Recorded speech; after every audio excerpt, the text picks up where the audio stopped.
O som que me acordou não foi um trovão, nem o alarme do relógio, mas um clique metálico, baixo e persistente, vindo do escritório. Abri os olhos na escuridão do quarto, o coração a dar um salto doloroso no peito. O lado de Ricardo na cama estava frio e vazio.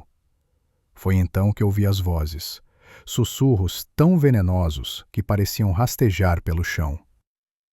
Mais força, Ricardo. Vais demorar a noite toda? Sibilou Helena, a mãe dele. A sua voz, mesmo em sussurro, era como vidro partido. Mãe, isto vai fazer barulho. E se ela acorda? Respondeu o meu marido, a sua voz tensa, fraca. Ela dorme como uma pedra desde... Bem, tu sabes. Anda, antes que o dia amanheça e percamos a coragem. A menção implícita à nossa perda fez o sangue ferver nas minhas veias. Eles estavam a usar a minha dor como uma capa para a sua traição. Levantei-me sem fazer barulho, o chão de madeira frio sob os meus pés, e colei-me à parede do corredor, espreitando pela frincha da porta. A luz de um telemóvel iluminava os seus rostos concentrados, suados de esforço. Ricardo forçava a fechadura com uma pequena alavanca de metal. Helena segurava no telemóvel, mordendo o lábio inferior com uma antecipação grotesca. Finalmente, o cofre cedeu com um estalido seco. — Conseguiste! Exclamou Helena, um triunfo febril nos seus olhos. Eles abriram a pequena porta de metal. A expressão de triunfo nos seus rostos transformou-se em pura confusão. Helena inclinou-se, remexendo o conteúdo com um dedo impaciente. — O que é isto? Onde está? Ela disse que a avó lhe tinha deixado tudo. — Não há nada aqui, mãe. Só isto, gaguejou Ricardo, a sua voz a quebrar-se. Foi nesse momento que acendi o interruptor do corredor. A luz dura inundou o escritório, apanhando-os como dois ratos numa armadilha. Saí da sombra, cruzando os braços sobre o peito. A minha voz saiu mais calma e cortante do que eu esperava. Encontraram o que procuravam? Ouro? Títulos ao portador? Ricardo deixou cair a alavanca de metal. O som agudo ecoou no silêncio pesado da casa. Helena levou a mão à boca, os seus olhos arregalados fixos em mim. Depois, desviando-se para o conteúdo exposto do cofre como se este a queimasse. Nenhum dos dois conseguia olhar para mim. Dentro da pequena caixa de metal, repousava sobre um veludo desbotado um pequeno ursinho de peluche, gasto pelo tempo, um par de sapatinhos de lã de bebê e uma única fotografia Polaroid, amarelada nas bordas, de um rosto minúsculo a dormir pacificamente. Eram as únicas coisas que eu tinha da minha filha. A filha que perdemos antes mesmo de ela ter a oportunidade de respirar o ar deste mundo. O tesouro que eles pensavam roubar era, afinal, o túmulo do meu maior sofrimento. A manhã seguinte foi a mais silenciosa que já vivi naquela casa. O sol entrava pelas janelas, mas parecia não ter calor. Helena e Ricardo estavam sentados à mesa da cozinha, pálidos e imóveis, como estátuas de cera. Preparei o meu café em silêncio, fazendo questão de pousar a chávena de cerâmica na bancada de mármore com um estalo deliberadamente alto. Ricardo estremeceu. Helena continuou a fitar a sua chávena vazia.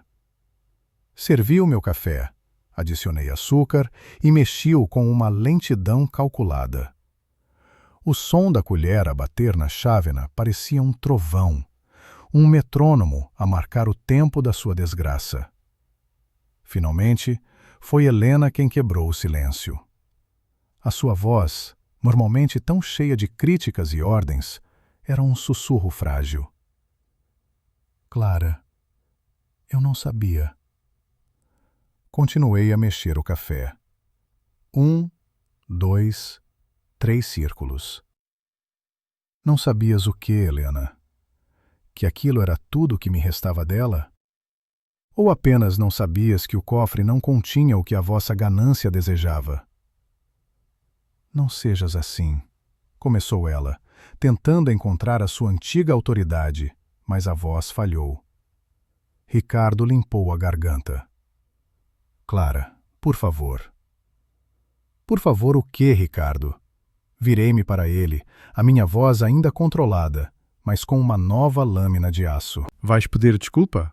Ou vais explicar-me como é que o teu amor por mim te levou a profanar o único lugar sagrado que eu tinha nesta casa, ao lado da tua mãe?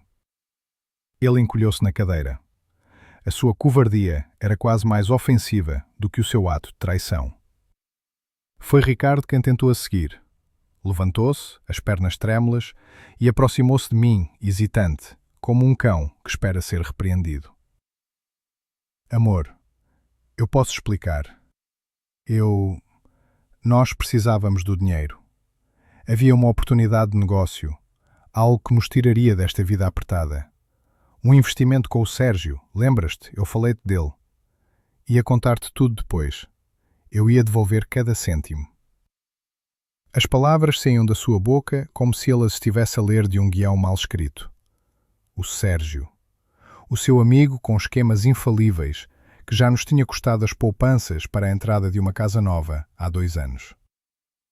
Ele tentou tocar no meu braço, mas eu recuei instintivamente, como se a sua mão estivesse em brasa.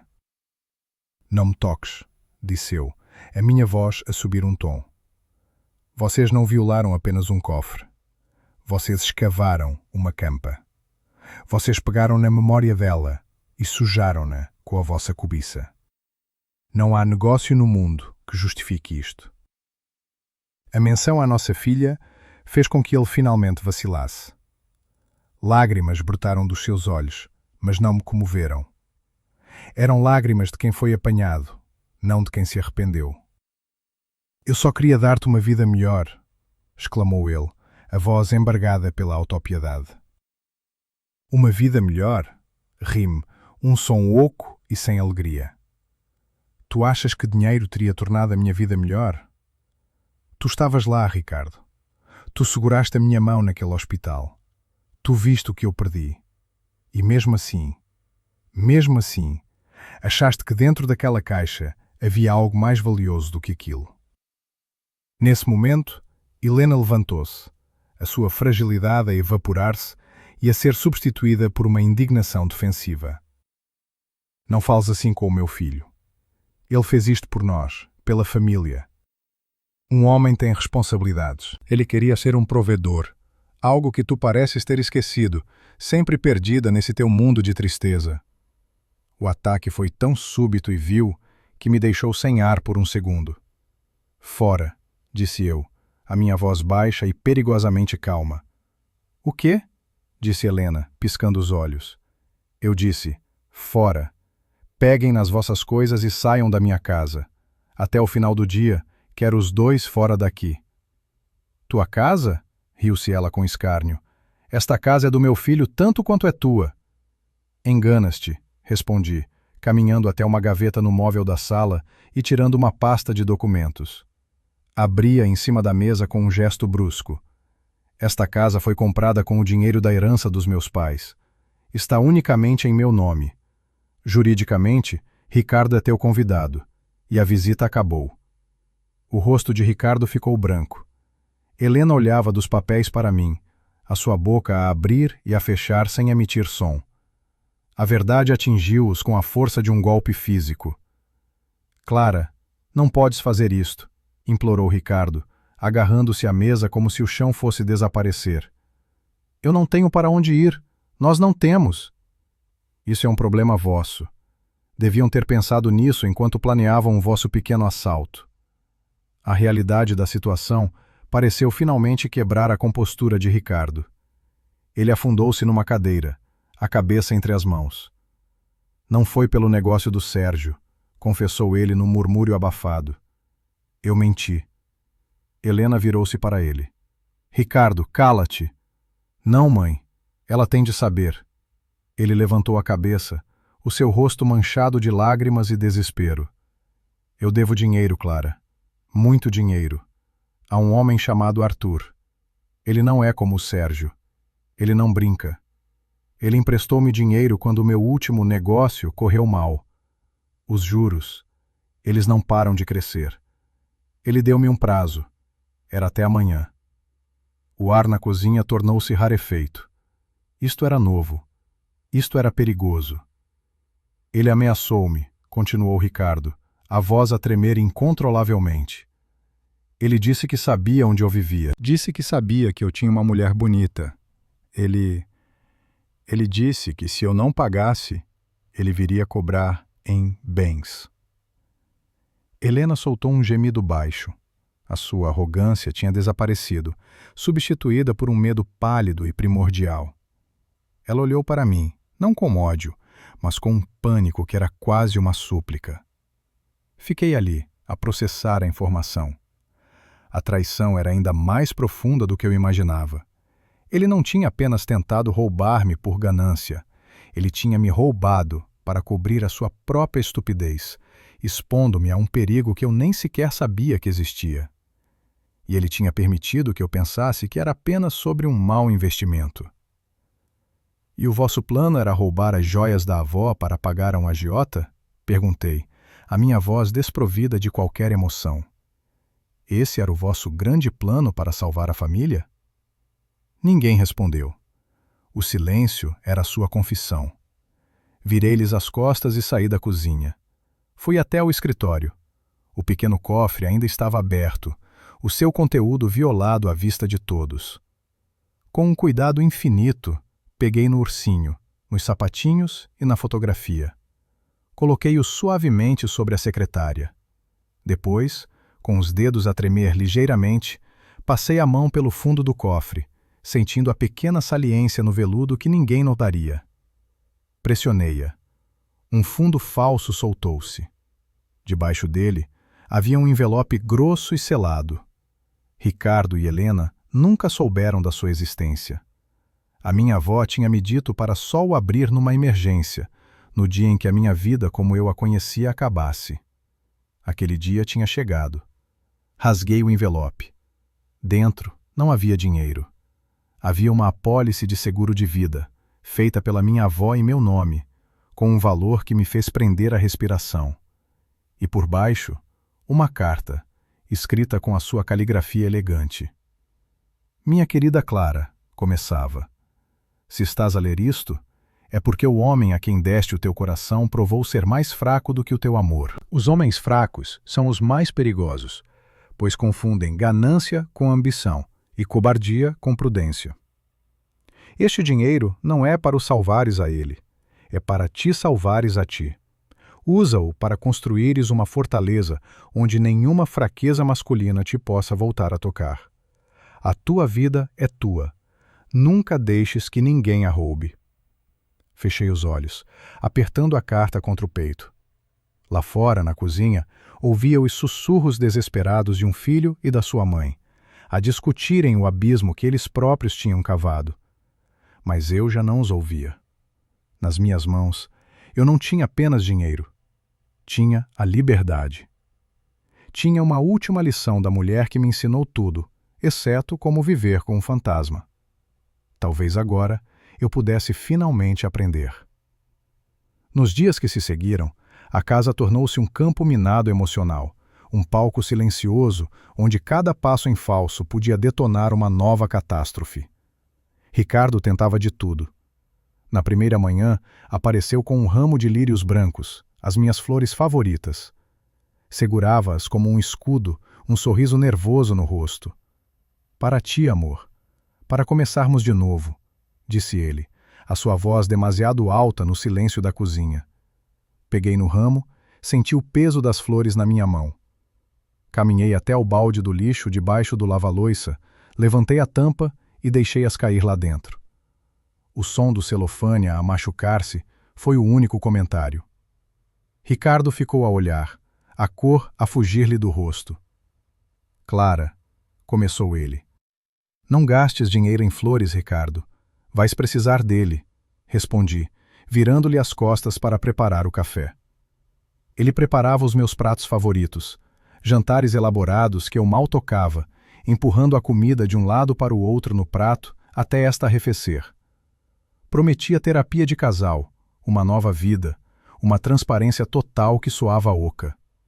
Helena, por sua vez, desapareceu. Não ligava, não aparecia. Ricardo insistia que ela estava profundamente arrependida, a ficar com uma irmã em outra cidade, envergonhada demais para te encarar. Eu aceitei as suas promessas de mudança com uma cautela fria, como quem aceita um copo de água de um envenenador conhecido.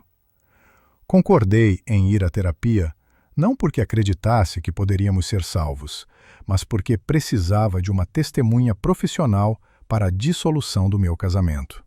E, talvez, para entender que monstro tinha eu alimentado ao meu lado durante todos aqueles anos. A primeira sessão de terapia foi uma farsa magistral.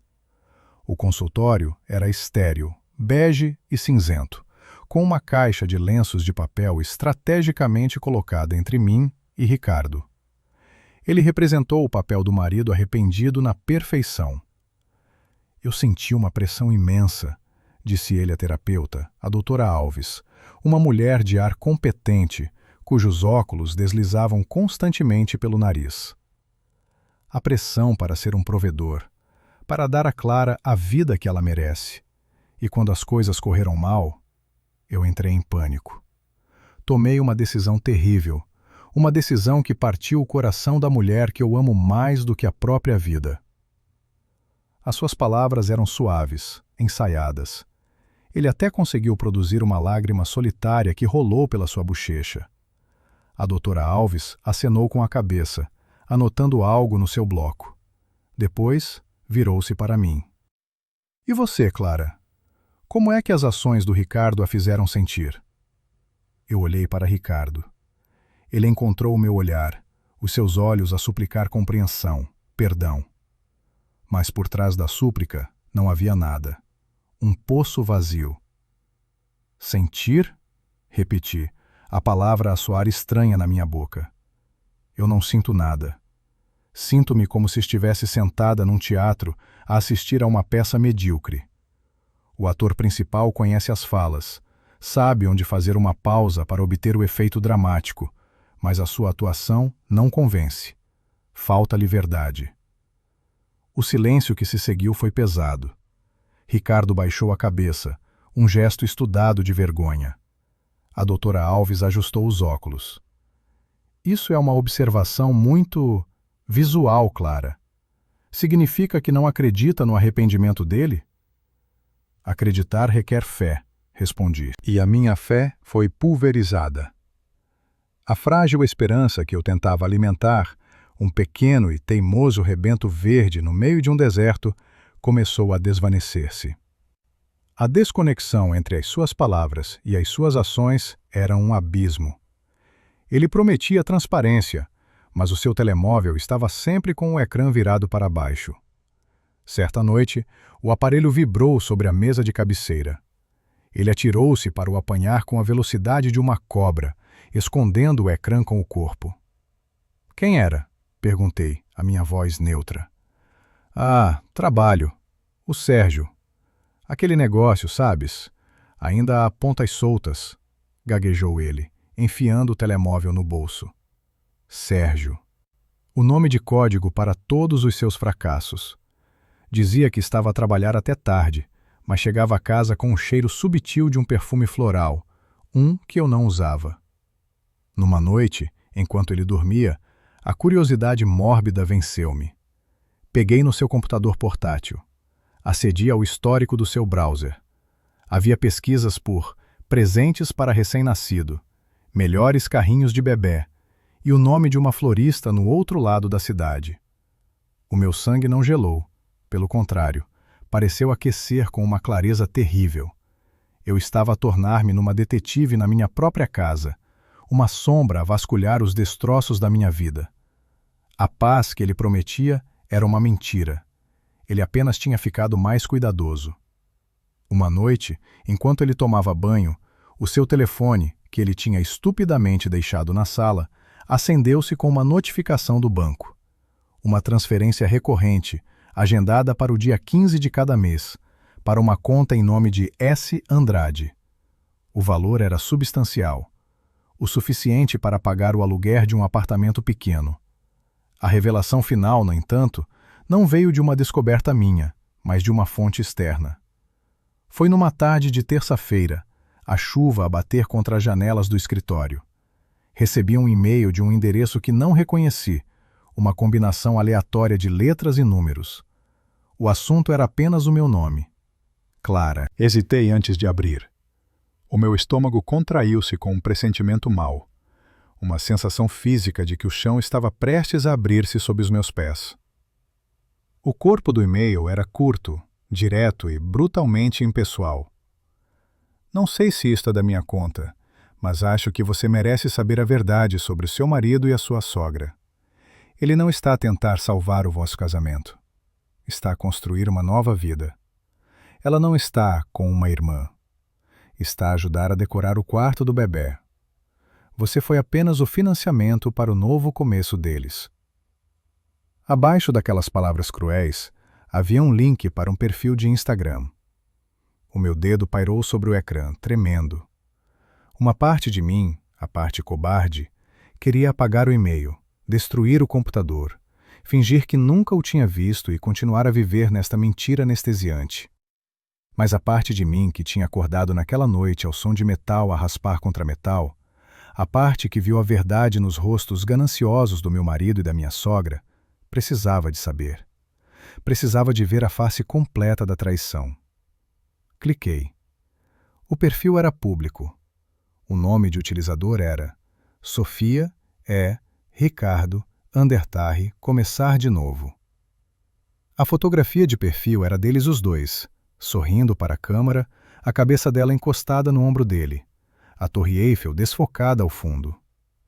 Uma viagem a Paris da qual eu nunca soube. O meu olhar percorreu as fotografias, uma galeria da sua vida secreta. Jantares românticos, fins de semana na praia.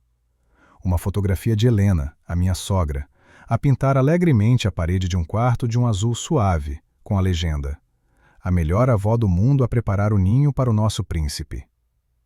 O ar fugiu dos meus pulmões. O quarto começou a girar, mas continuei a descer. A última publicação tinha sido feita há apenas algumas horas. Era uma fotografia profissional de maternidade. Ricardo estava de pé atrás de uma mulher radiante e muito grávida, as suas mãos a envolverem a barriga proeminente dela. A mulher, Sofia, era linda, com um sorriso que parecia genuíno. Ricardo olhava para ela com a adoração que eu não via nos seus olhos há anos. Mas não foi isso que me quebrou. Foi a legenda, escrita por ele. Falta pouco para te conhecermos, meu campeão. O pai e a mãe mal podem esperar para te ter nos braços, Daniel. Daniel. O nome que nós tínhamos escolhido. O nome que tínhamos sussurrado para minha barriga silenciosa. O nome gravado numa pequena pulseira que estava guardada no cofre, junto a um par de sapatinhos de lã. Ele não tinha apenas roubado o meu futuro. Ele tinha roubado o nosso passado, profanado a nossa dor mais sagrada e dado-a a outra pessoa. Isto não era uma traição, era um apagamento. Ele estava a tentar reescrever a sua vida, e na nova versão eu era apenas uma nota de rodapé esquecida, um erro financeiro que ele precisava de corrigir antes de seguir em frente. Fechei o computador portátil com um estrondo. O som ecoou na casa vazia. Naquele momento, a tristeza morreu. A dor transformou-se em algo diferente. Algo frio, duro e afiado como um caco de vidro. Levantei-me, caminhei até a janela e observei a chuva. O céu cinzento parecia perfeitamente adequado. O luto tinha acabado. Agora era tempo de guerra. O perfil era público. O nome de utilizador era Sofia_Ricardo_ começar de novo. Uma facada antes mesmo de ver a primeira imagem. A fotografia de perfil era deles os dois, sorrindo para a câmera, a cabeça dela encostada no ombro dele, a Torre Eiffel desfocada ao fundo. Uma viagem a Paris da qual eu nunca soube, provavelmente paga com o dinheiro que ele alegava estar a investir. O meu dedo, com uma autonomia mórbida, começou a deslizar pelo ecrã. As fotografias eram uma cronologia da sua traição, uma galeria da sua vida secreta. Jantares em restaurantes que ele me dizia serem demasiado caros para nós. Fins de semana numa casa de campo com lareira. Uma fotografia de Helena, a minha sogra, a pintar alegremente a parede de um quarto de um azul suave, com a legenda: "A melhor avó do mundo a preparar o ninho para o nosso príncipe." O ar tornou-se rarefeito, difícil de puxar para os pulmões. Mas continuei a descer, impulsionada por uma necessidade masoquista de ver a extensão total da devastação. Havia um link na biografia do perfil. Lista de presentes para o nosso Daniel. Cliquei. O meu coração não parou. Continuou a bater. Um tambor surdo e oco contra as minhas costelas.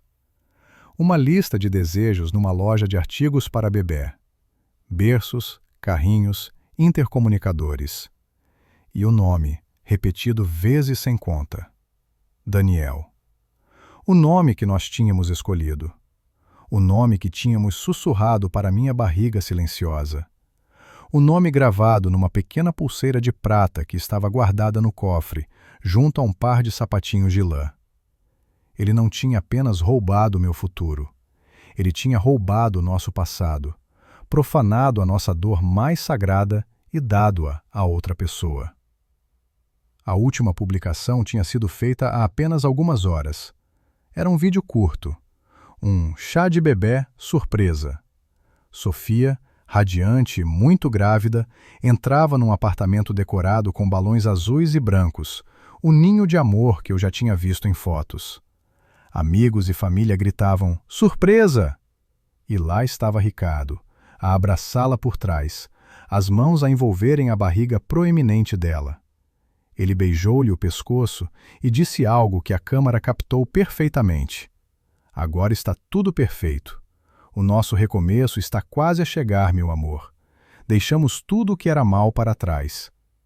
E Helena, ao lado, batia palmas, os olhos a brilhar de uma felicidade que eu nunca a vi ter por mim. Fechei o computador portátil com um estrondo.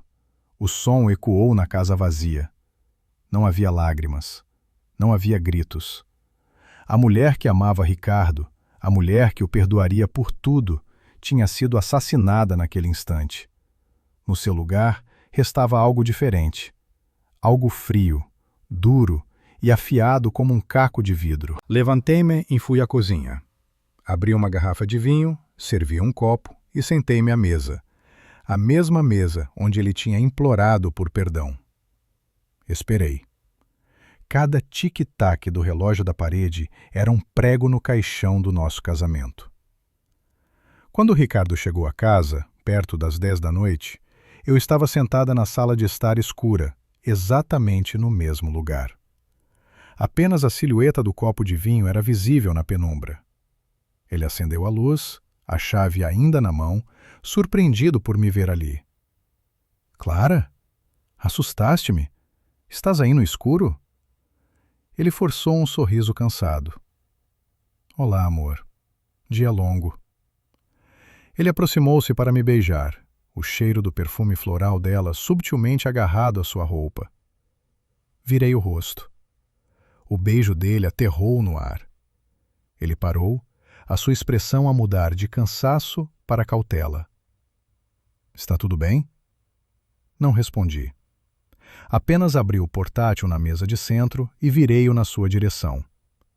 O vídeo do chá de bebê estava em pausa, a imagem congelada no seu rosto feliz, a beijar o pescoço da outra mulher. Ele olhou para o ecrã. A cor abandonou seu rosto de uma só vez, como se um ralo tivesse sido aberto debaixo da sua pele. Por um segundo, vi a negação a formar-se nos seus olhos, a busca frenética por uma mentira plausível. Isto não é o que parece, Clara. É uma brincadeira, uma coisa do escritório." "Daniel", disse eu. Uma única palavra. A mentira morreu nos seus lábios. O nome foi a bala que o atingiu. Ele olhou para mim, a boca a abrir e a fechar, mas nenhum som saiu. Derrotado pela verdade digital. A performance tinha acabado. Não digas nada, continuei, a minha voz desprovida de qualquer emoção. Cada palavra que sai da tua boca é um insulto à minha inteligência. A única coisa que quero ouvir de ti é o som dos teus passos a saírem desta casa. Levantei-me, contornei a mesa e parei em frente dele. Ele era mais alto do que eu, mas naquele momento pareceu encolher. Eu quero que saias, disse eu, calmamente. Agora. Pega no que é estritamente teu. As tuas roupas, os teus sapatos, o teu computador. Tens 1 hora. Olhei para o relógio na parede, marcando o tempo com um movimento deliberado da cabeça. Depois disso, chamarei a polícia. Direi que o meu ex-marido se recusa a aceitar o fim do nosso casamento e está a invadir a minha propriedade. O choque no seu rosto foi substituído por pânico. Clara, não podes fazer isto. Onde é que eu vou? Nós podemos resolver isto. Eu amo-te. A palavra amor soou tão obscena vinda dele que eu tive de rir. Um som seco, sem alegria. Tu não me amas, Ricardo. Tu amas a conveniência. Amas o facto de esta casa estar paga.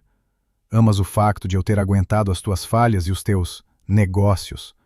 A tua nova família custa dinheiro, não é? E o teu plano era que eu a financiasse. A casa de Sofia, o enxoval de Daniel, a vossa vida perfeita, construída sobre os escombros da minha. Ele gaguejou, tentou argumentar, falou sobre os anos que passamos juntos, sobre as memórias. Mas as suas palavras eram fantasmas. Ele não estava a lutar por nós, estava a lutar pelo seu estilo de vida. As tuas memórias estão à tua espera no teu novo apartamento. Vai, disse eu, apontando para as escadas. O relógio está a contar. Derrotado, ele subiu as escadas em silêncio. Ouvi o som de gavetas a abrir e a fechar, o barulho de cabides a deslizar no varão. Sentei-me novamente, terminei o meu vinho. O silêncio era pesado, mas não opressivo. Era o silêncio de um campo de batalha depois de a guerra ter terminado. 45 minutos depois, ele desceu com 2 malas e uma mochila. Evitava o meu olhar. Quando chegou à porta, parou e virou-se, uma última tentativa desesperada no seu rosto. E o Arthur? Ele não vai simplesmente desaparecer, Clara. Ele vai vir atrás de mim, atrás de ti. Esse é um problema teu. Tu criaste o monstro, tu lidas com ele, respondi, sem me mover. Ele olhou para mim uma última vez, uma mistura de raiva, autopiedade e confusão no seu rosto. Depois, abriu a porta e foi-se embora. O clique da porta a fechar foi o som mais libertador que eu já ouvi. Andei pela casa, um território agora reconquistado. O ar parecia mais leve.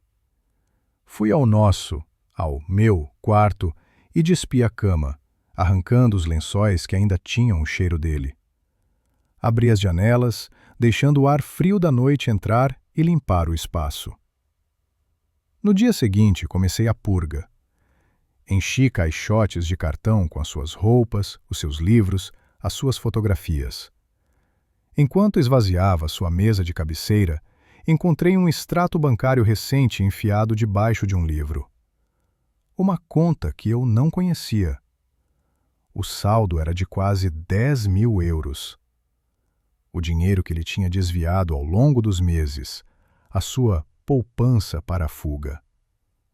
Ao lado, um recibo de uma joalharia, um anel de noivado, comprado há 3 semanas. Levei tudo para a garagem. Empilhei as caixas junto à porta. A seguir, liguei a um serralheiro e mandei mudar todas as fechaduras da casa. Cada ato era um passo, uma afirmação. Foi exaustivo, mas cada músculo dorido era um lembrete da minha força. Ao final da tarde, a campainha tocou. Pensei que pudesse ser Ricardo a voltar para uma última súplica. Espreitei pelo olho mágico. 2 homens, altos e de ombros largos, estavam parados no meu alpendre. Não os reconheci.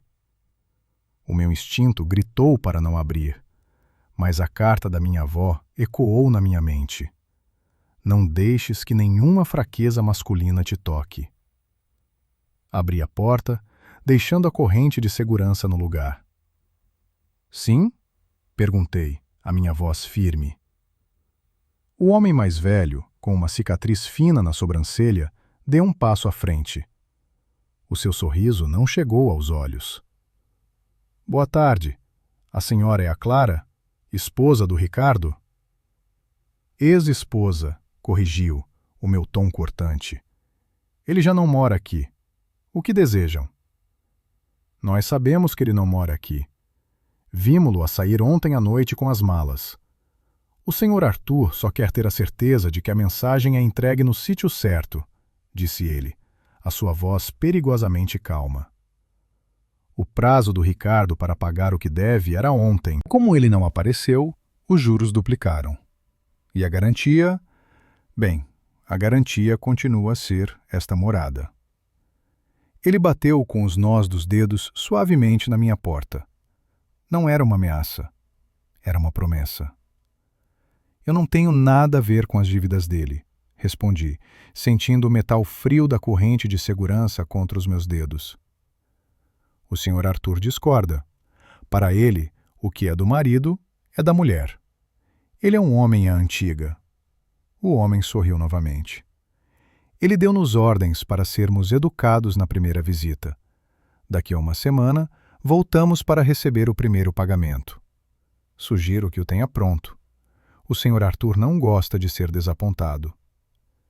Eles viraram-se e foram-se embora, caminhando sem pressa até um carro preto estacionado do outro lado da rua. Fechei a porta e tranquei-a. O medo que eu deveria sentir foi engolido por uma onda de fúria gelada. Eles pensavam que eu era a garantia, o ponto fraco, o bem a ser cobrado. Ricardo não me tinha apenas traído, tinha me vendido. Fui ao escritório e abri o cofre vazio. Peguei na carta da minha avó e na apólice de seguro. O valor era mais do que suficiente para pagar a Arthur 10 vezes. Este dinheiro não é para o salvares a ele, é para te salvares a ti. Usa-o para construíres uma fortaleza. Uma fortaleza. Eles tinham batido à porta da minha casa, pensando que era frágil. Iam descobrir que estavam a tentar derrubar uma fortaleza. Sentei-me à secretária, peguei no telemóvel e procurei um número. Não o da polícia. O do advogado que tinha tratado do testamento dos meus pais. Dr. Campos? É a Clara. Preciso da sua ajuda, disse eu, quando ele atendeu. Quero liquidar uma apólice de seguro. E depois, quero que me recomende o melhor especialista em litígios e cobranças de dívidas que conhecer. Tenho um problema para resolver. E quero resolvê-lo nos meus termos. O luto tinha acabado. A guerra estava apenas a começar. Uma semana depois, o telefone tocou. Um número desconhecido. Hesitei. O meu novo instinto de cautela a gritar. Atendi, mas permaneci em silêncio. Clara? A voz do outro lado era hesitante, familiar. Sou eu, a Lídia, da antiga agência. Lembro-me que nunca gostaste de atender números que não conheces. Lídia, a colega de trabalho que se tornara uma amiga distante. A ligação estalou na minha mente. O e-mail anônimo. Foste tu, disse eu, não como uma pergunta, mas como uma afirmação. Houve uma pausa. Sim, eu conheço a prima da Sofia. Ouvi as histórias, vi as fotos. Juntei as peças. Clara, eu sinto muito. Não sabia como te dizer, mas não podia não fazer. As lágrimas que eu tinha represado, o dique de raiva e determinação que eu construíra, cedeu. Não em frente ao meu inimigo, mas em frente a esta inesperada aliada. Solucei, um som feio e quebrado, o som de uma dor que finalmente se permitia ser ouvida. Lídia não disse nada. Apenas ficou na linha, o seu silêncio um cobertor quente no frio da minha casa.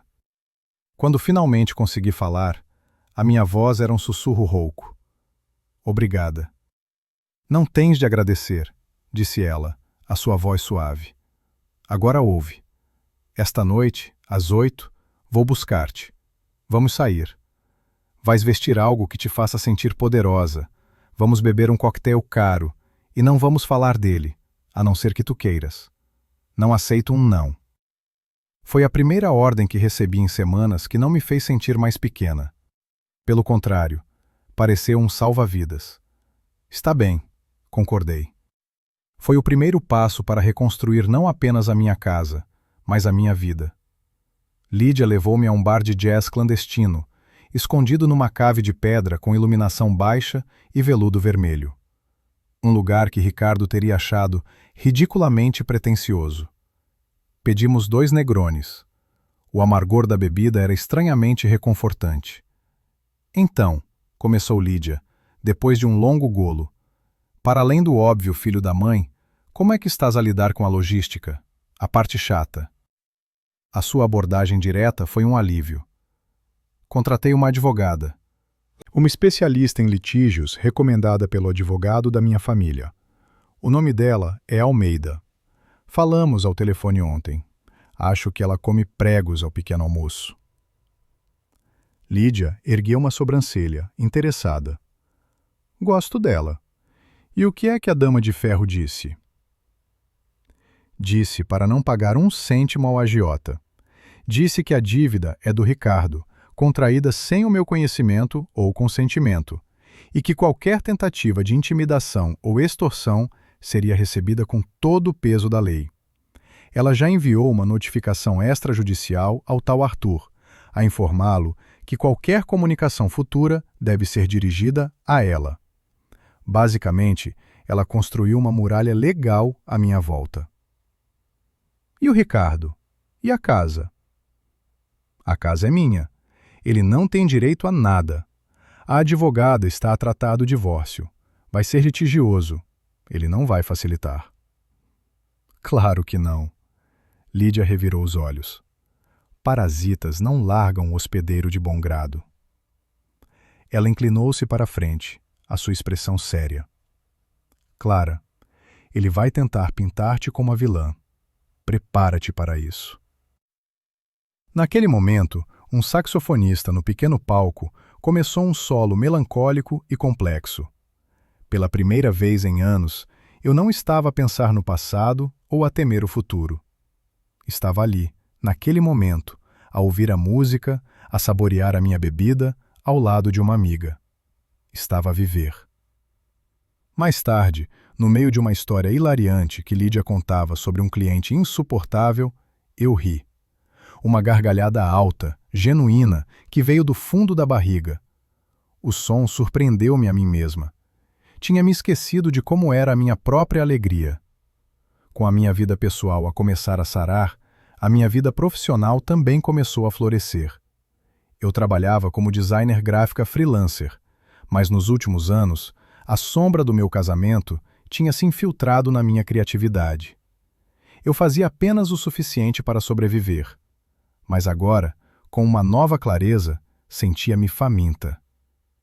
Vi um anúncio para a direção criativa de uma nova startup de tecnologia, a Nexus. Era um projeto ambicioso, muito acima do que eu tinha tentado nos últimos anos. Candidatei-me, passando 2 dias a refazer o meu portfólio, a polir cada detalhe.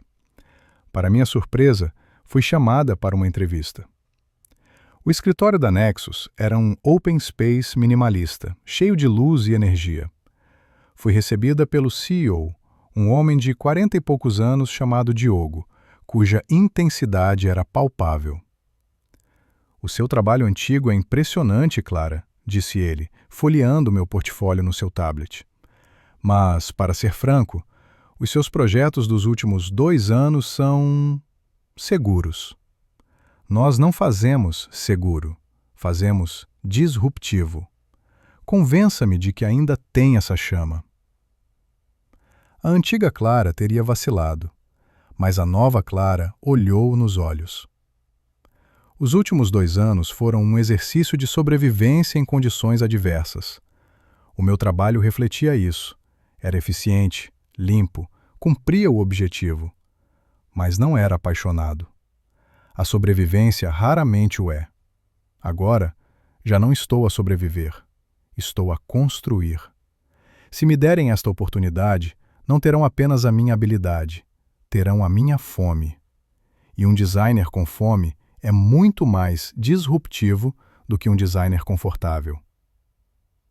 Diogo ficou em silêncio por um momento, a avaliar-me. Depois, um canto da sua boca curvou-se num sorriso. A reunião de arranque do projeto é na segunda-feira. O gestor de marketing, Miguel, entrará em contato consigo. Bem-vinda, Nexus. Saí do escritório dele a sentir-me 3 metros mais alta. O sucesso, conquistado unicamente por mim, foi a prova de que eu não precisava de um provedor. Eu era a minha própria provedora. Foi através deste novo projeto que conheci Miguel. A nossa primeira reunião foi numa sala de vidro com vista para a cidade.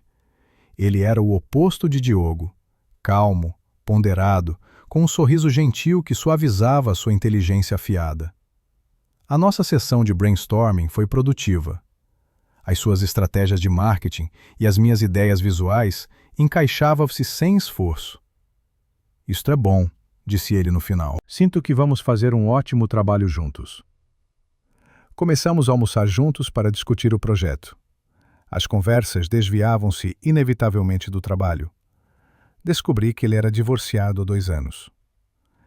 Ela encontrou alguém com uma carteira mais recheada, disse ele, sem autopiedade, apenas com uma honestidade cansada. Levei muito tempo para perceber que o problema não era o tamanho da minha conta bancária, mas a falta de caráter dela. Havia uma compreensão mútua entre nós, uma afinidade nascida de feridas semelhantes. Não havia jogos, apenas uma conexão honesta e crescente. Numa tarde, o meu telemóvel vibrou com uma notificação do Facebook. Uma publicação de Ricardo, marcada como pública. A profecia de Lídia a tornar-se realidade. Era uma fotografia dele, a preto e branco, a olhar pensativamente pela janela. O texto era uma obra-prima de manipulação. Às vezes, a vida derruba-nos, começava. Cometemos erros terríveis, não por maldade, mas por desespero, por uma pressão esmagadora para sermos o homem que todos esperam que sejamos. E quando procuramos perdão, quando tentamos reconstruir, encontramos um muro de frieza. Há quem confunda riqueza material com força de caráter e use essa riqueza para punir em vez de curar. Rezo para que um dia o perdão encontre o seu caminho. Enquanto isso, foco-me na nova vida que está a chegar e na força que isso me dá. Os comentários eram uma mistura de apoio cego dos seus amigos e de pena de estranhos. Força, campeão! Algumas pessoas não sabem perdoar. O que importa é o futuro. Ele estava a reescrever a história, a pintar-se como uma vítima trágica e a mim como uma megera rica e vingativa.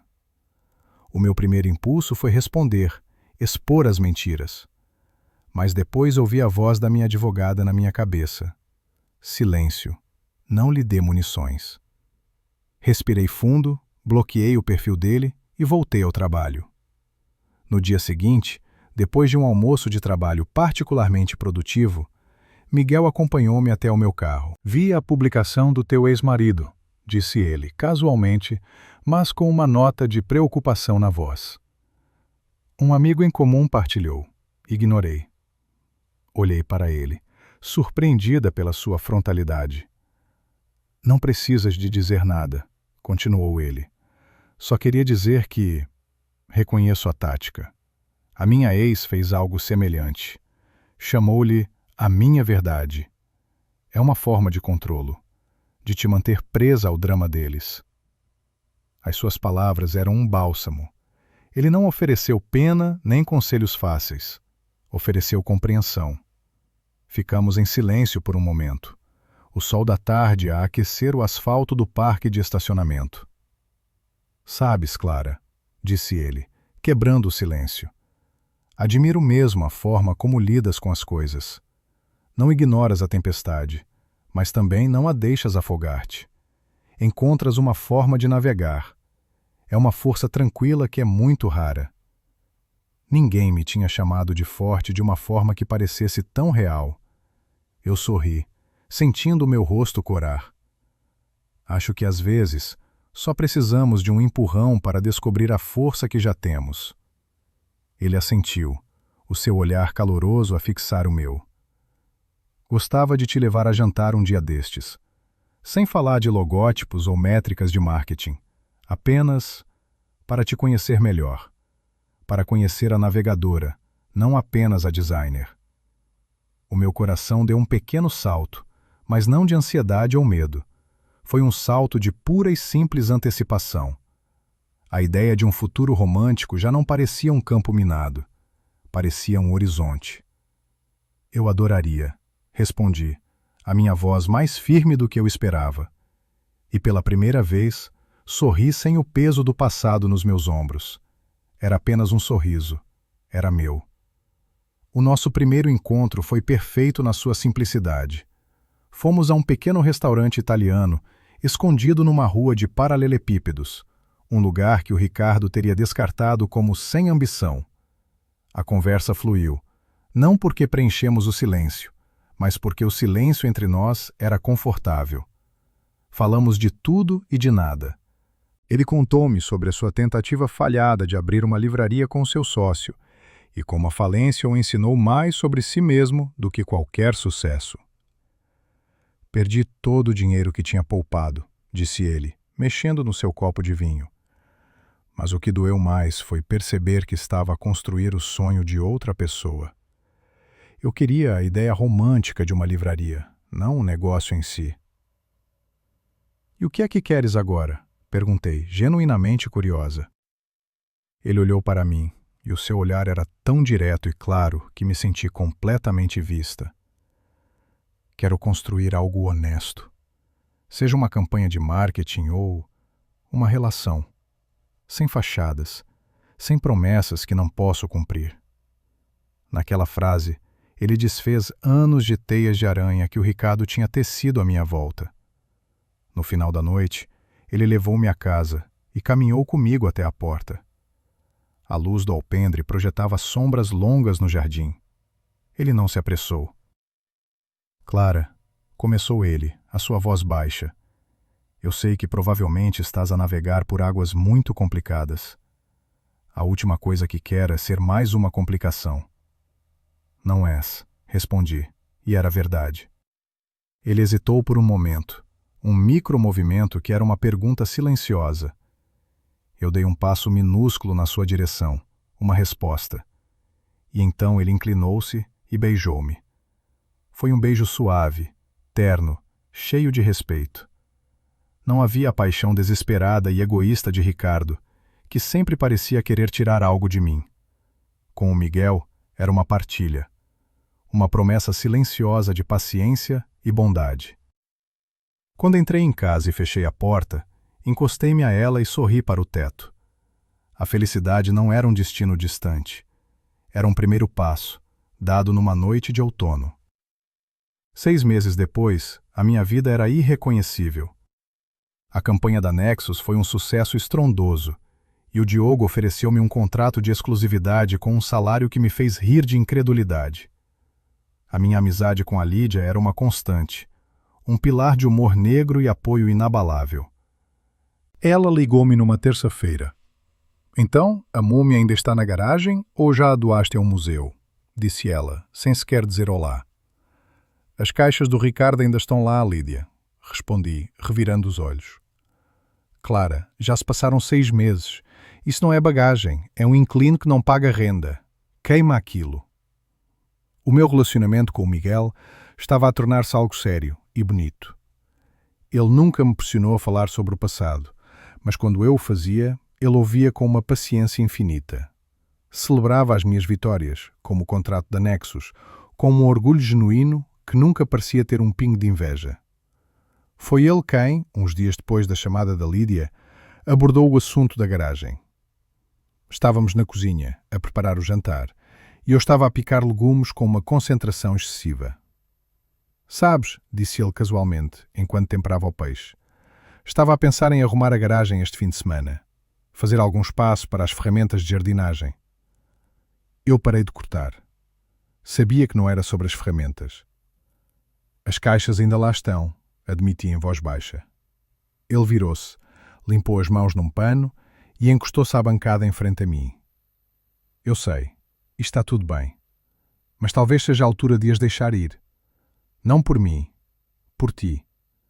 Elas ocupam um espaço físico, mas também ocupam um espaço mental. Tu já não vives lá, nesse lugar. Olhei para ele, para a forma como a sua expressão era aberta, sem julgamento. Ele não estava a apressar a minha cura.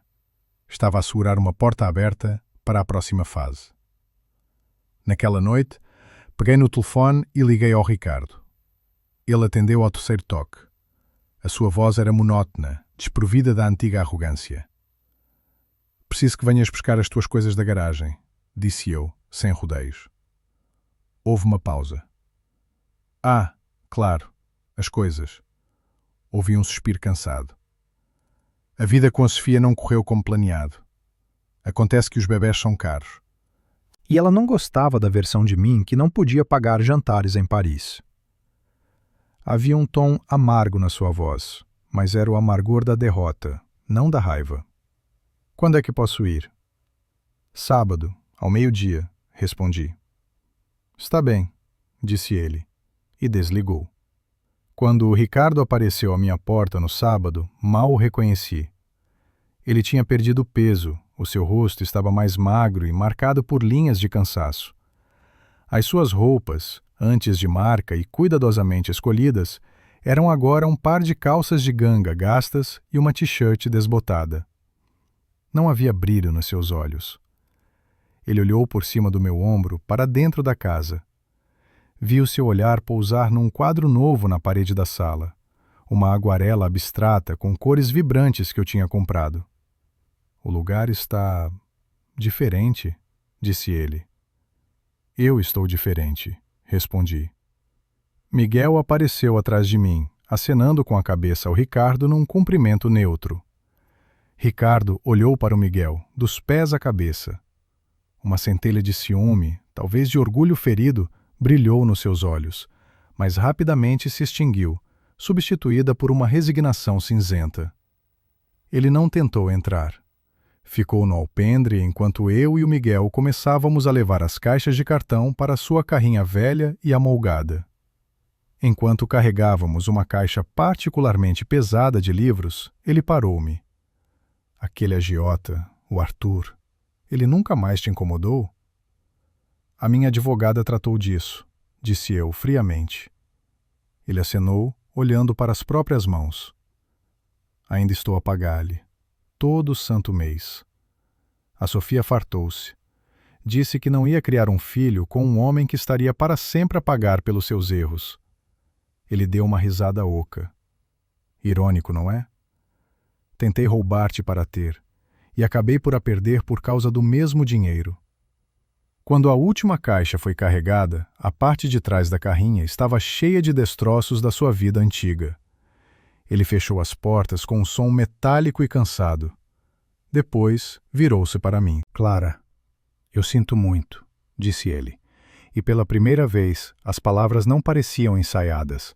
Os seus olhos estavam úmidos. Não apenas pelo dinheiro, ou pelo cofre. Sinto muito por ter pegado no nosso luto, na coisa mais preciosa e terrível que tínhamos, e tê-lo tornado em algo sujo. Eu era fraco e assustado, e culpei-te pela minha infelicidade. Foi a primeira vez que as suas desculpas pareceram genuínas. Olhei para o homem à minha frente e não senti raiva, nem sequer senti pena. Senti nada. Ele era um estranho com quem eu partilhara uma história. Eu sei, Ricardo, disse eu. E eu sabia. Eu via um homem que tinha perdido tudo por causa da sua própria fraqueza. Espero que encontres a tua paz, acrescentei. Ele acenou lentamente com a cabeça, entrou na sua carrinha e foi-se embora, sem olhar para trás. E com ele, foi-se o último fantasma do meu passado. Miguel pôs o braço à volta dos meus ombros e eu encostei a cabeça nele, a olhar para a rua vazia. O espaço na garagem parecia enorme. Umas semanas mais tarde, recebi uma carta. O envelope era barato, o endereço escrito com uma caligrafia tremida. O remetente era Helena. Ponderei deitá-la fora, mas a curiosidade venceu. Abria na cozinha, com o Miguel a preparar café ao meu lado. A carta não começava com um pedido de desculpa. Em vez disso, contava uma história. O meu marido, o pai do Ricardo, deixou-me quando o Ricardo tinha 5 anos, escrevia ela. Levou tudo. Fiquei com uma criança e uma montanha de dívidas. Trabalhei em 3 empregos. Houve noites em que eu não comia para que ele pudesse ter leite. O medo do não ter tornou-se uma parte de mim, como um órgão extra. Fez-me dura, fez-me desconfiada. Ela continuou, a sua letra a ficar mais instável. Antes do Ricardo, eu tive outro filho. Nasceu prematuro. Viveu apenas 3 dias. Nunca falei disto a ninguém, nem mesmo ao Ricardo. Quando olhei para dentro do teu cofre e vi aqueles sapatinhos, não vi o teu tesouro. Vi o meu próprio fantasma. E por um momento horrível, o meu medo pelo futuro do meu filho vivo foi maior do que o meu respeito pelo teu filho perdido. Não estava a tentar roubar o teu dinheiro, Clara. Estava a tentar, da forma mais errada e cruel possível, comprar uma segurança para o meu filho que eu nunca tive. E no processo, profanei a tua dor mais sagrada. Não há desculpa para isso.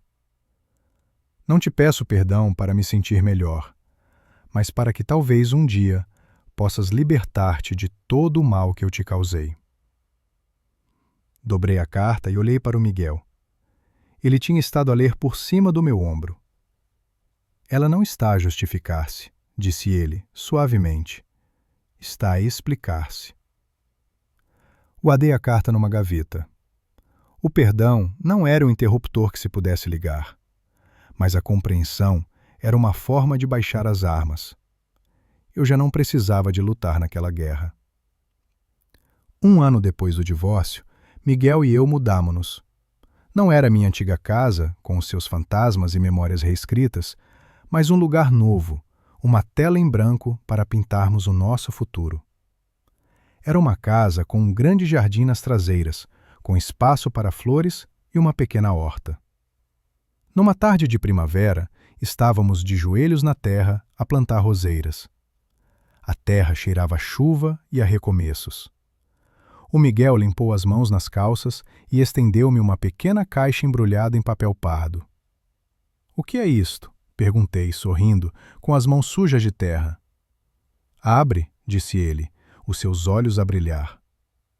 Dentro da caixa havia um pequeno cofre novo, moderno, com um acabamento em cinzento escovado e uma fechadura digital. Olhei para ele, confusa. Pensei que talvez quisesses um lugar seguro para guardar os teus tesouros, disse ele, a sua voz suave. Mas este tem regras diferentes. Abre-se com um código que só tu sabes. E a única regra é que é proibido guardar lá dentro qualquer coisa que te cause dor. Apenas coisas que te lembrem da alegria. Olhei para ele, os olhos a encherem-se de lágrimas. Desta vez, lágrimas de pura felicidade. Ele compreendia. Ele não estava a tentar apagar a minha cicatriz, mas sim a dar-me um lugar para celebrar a pele nova que tinha crescido sobre ela. Naquela noite, depois de tomarmos banho, coloquei o novo cofre na nossa mesa de cabeceira. Estava vazio e à espera. O ursinho e os sapatinhos estavam agora numa caixa de madeira bonita, guardados no fundo do meu armário. Já não era um segredo doloroso, mas uma memória tranquila. O meu coração era o seu lugar seguro agora. Abri a gaveta e tirei a primeira fotografia que eu e o Miguel tínhamos tirado juntos, uma selfie desfocada e feliz no final do nosso primeiro encontro. Coloquei-a lá dentro. Juntei o bilhete do concerto de jazz a que fomos, onde eu tinha rido pela primeira vez em meses. E ao lado deles, com os dedos a tremer ligeiramente de uma emoção nova e avassaladora, coloquei um pequeno teste de gravidez, com 2 linhas cor-de-rosa bem visíveis. O meu tesouro já não era sobre o passado e a perda, era sobre o presente e a promessa de um futuro brilhante. Fechei a porta do cofre. O clique suave foi um som de finalização e de começo. Clara? Ouvi a voz do Miguel da varanda. Vem ver as estrelas, a noite está linda. Sorri. A minha vida, finalmente, estava segura. E estava apenas a começar.